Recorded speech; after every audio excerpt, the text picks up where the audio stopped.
জাহান্নামের অতল গহ্বরে আগুনের ছোঁয়া লাগে এক ধরনের গাছ হয়, কাঁটাযুক্ত দুর্গন্ধযুক্ত একটা গাছ, এটার নাম জাক্কুম। জেনে রাখবেন। কি নাম? জাক্কুম। বিশ্বনবী বললেন তিরমিজির বর্ণনায়, জাক্কুমের একটা টুকরা যদি আল্লাহ দুনিয়াতে ফেলে, পুরো দুনিয়াটা দুর্গন্ধে সয়লাব হয়ে যাবে।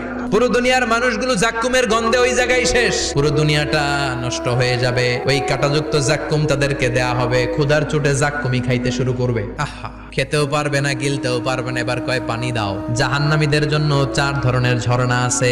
একটার নাম হলো হামিম, মানে ফুটন্ত গরম পানির ঝর্ণা। 2 নম্বরে হলো গসাক, মানে বমি। 3 নম্বরে হলো গিসলিন, দুর্গন্ধযুক্ত রক্ত আর পুজ। 4 নম্বরে হচ্ছে মোহল, পোড়া তেল। খা, দাউ দাউ করে এগুলো থেকে আগুন জ্বলবে, তৃষ্ণার চোটে এগুলোই খেতে চাইবে। এগুলোর পেয়ালা যখন মুখের সামনে আসবে, এগুলোর উত্তাপে গালের গোশত, চোখের গোশত, কপালের গোশত গুলো ঝলসে ঝলসে পানির মধ্যে পড়ে যাবে। তৃষ্ণার চোটে না পেরে ওইটাই গিলবে, যেখান দিয়ে বেরোবে কেটে ছিঁড়ে শেষ হয়ে যাবে। দিস ইজ জাহান্নাম। আমরা জাহান্নাম থেকে পানাহা চাই। চিল্লায়